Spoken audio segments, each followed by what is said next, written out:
चलिए प्रार्थना करते हैं। स्वर्गीय पिता, इस मौका के लिए आपको बहुत बहुत धन्यवाद देते हैं। हम अभी तेरे वचन को सीखने जा रहे हैं।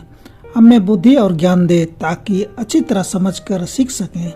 हमारे पापों को क्षमा कर। छोटी प्रार्थना यीशु के नाम से मांगते हैं, आमीन। व्यवस्था, आज्ञाकारिता और शब्द। यदि हम अनुग्रह द्वारा बचाए गए हैं तो क्रिश्चियन जीवन में व्यवस्था का क्या भूमिका है? क्या परमेश्वर का अनुग्रह शब्द पालन करने की उसकी आज्ञा को नकारता है? ईसाई जीवन में आज्ञाकारिता क्या भूमिका निभाती है? कई विश्वासी मसीही इन सवालों के स्वीकार्य जवाब पाने में नाकाम रहे हैं। आज के पाठ में हम देखेंगे कि बाइबल इस अत्यंत महत्वपूर्ण विषय के बारे में क्या सिखाती है। प्रेरित पौलुस के अनुसार यीशु मसीह के द्वारा हमें अनुग्रह और प्रेरिताई प्राप्त हुई है। इन दो अद्भुत उपहारों का उद्देश्य क्या है? पढ़ें रोमियो 1:5, जिसके द्वारा हमें अनुग्रह और प्रेरिताई मिली कि उसके नाम के कारण सब जातियों के लोग विश्वास करके उसकी माने। इन दो अद्भुत उपहारों का उद्देश्य सब जातियों के लोग यीशु में विश्वास करें और उसकी आज्ञा माने। मसीह की अद्वितीय अनुग्रह के द्वारा हम एक धर्मी परमेश्वर के सामने ऐसे खड़े होते हैं मानो हमने कभी पाप ही नहीं किया हो। मसीह की सिद्ध आज्ञाकारिता हमारे खाते में दर्ज की जाती है। उसकी धार्मिकता विश्वास के द्वारा हमारी है। वही अनुग्रह जो हमारे अतीत को शुद्ध करता है, हमारे वर्तमान को सशक्त बनाता है। उनकी कृपा से हम आज्ञाकारिता का जीवन जीते हैं। परमेश्वर की भलाई किस ओर ले जाती है? पढ़ें रोमियो 2:4। क्या तू उसकी भलाई और सहनशीलता और धीरज रूपी धन को तुच्छ जानता है? और क्या यह नहीं समझता कि परमेश्वर की भलाई तुझे मन फिराव को सिखाती है? परमेश्वर का भलाई मन फिराव की ओर ले जाती है। पश्चाताप के लिए नए नियम के शब्द का अर्थ है मनोवृत्ति में बदलाव, या तो किसी चीज के लिए या उसके खिलाफ। परमेश्वर का अनुग्रह पाप के प्रति हमारे दृष्टिकोण को बदल देता है। उसकी भलाई हमें पाप से दूर होने और आज्ञाकारिता के जीवन की ओर मुड़ने की ओर ले जाती है। प्रेरित पौलुस ने मसीह की मृत्यु के कारणों का वर्णन कैसे किया? पढ़ें तीतुस 2:14, जिसने अपने आप को हमारे लिए दे दिया कि हमें हर प्रकार के अधर्म से छुड़ा ले और शुद्ध करके अपने लिए एक ऐसी जाति बना ले जो भले भले कामों में सरगर्म हो।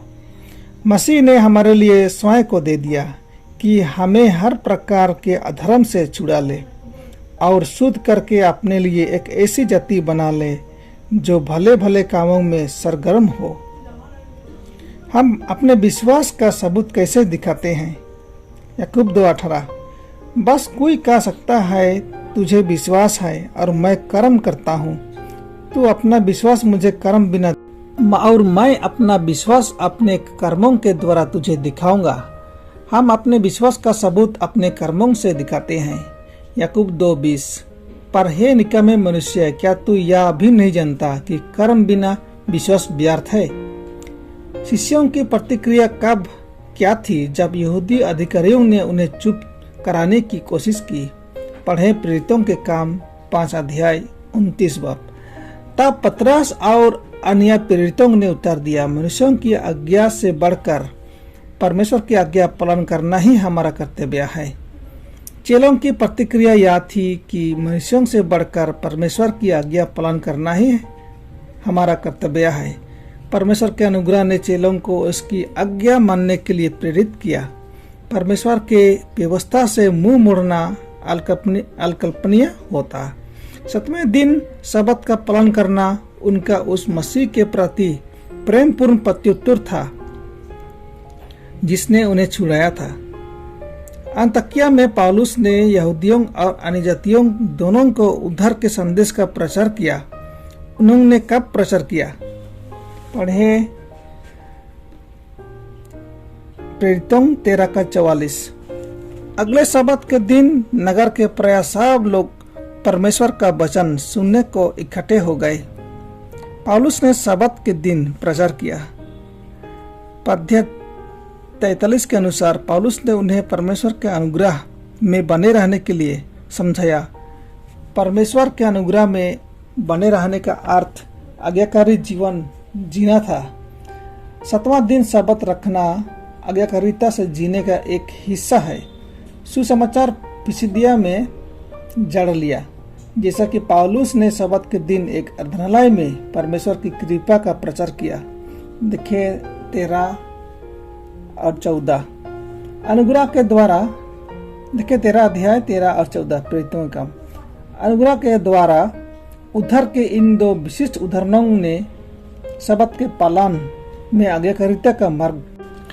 प्रकाशित वाक्य की पुस्तक परमेश्वर के अंत समय के लोगों के बारे में कैसे वर्णन करती है। पढ़ें प्रकाशित वाक्य 14 का 12।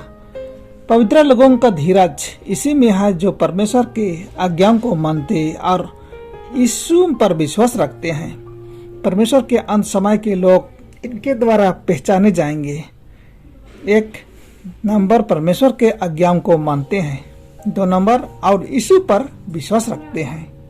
विश्वास आज्ञाकारिता की ओर ले जाता है और परमेश्वर की व्यवस्था के प्रति आज्ञाकारिता शब्द के पालन से जुड़ी हुई है। ईश्वरीय आज्ञाकारी जीवन जीने का एकमात्र तरीका क्या है। पढ़ें पहले पत्रस 1 का 22। अतः जबकि तुमने भाईचारे के निष्कपट प्रेम के निमित्त सत्य के मानने से अपने मनों को पवित्र किया है, तुम तन मन लगाकर एक दूसरे से अधिक प्रेम रखो। शिष्यों के लिए अनुग्रह उनके उद्धार का साधन था। आज्ञाकारिता उनके उद्धार का फल या परिणाम थी। पवित्र आत्मा ईश्वरता के तीसरे व्यक्ति ने उन्हें ईश्वरीय धर्मी जीवन जीने की शक्ति दी। शब्द आज्ञाकारिता के उस जीवन का हिस्सा था। पवित्र आत्मा हमारे लिए वही करना चाहता है जो उसने उन विश्वासियों के लिए किया। आइए हम स्वयं को उसके अधीन करें। आमीन। आइए प्रार्थना करते हैं। हे हमारे पिता, इस वचन के लिए बहुत बहुत धन्यवाद। हमें वचन को अंतःकरण में रखने के लिए समर्थ दे और अपने लिए और दूसरों के लिए फायदे में ला सके। छोटी प्रार्थना यीशु के नाम से मांगते हैं। आमीन।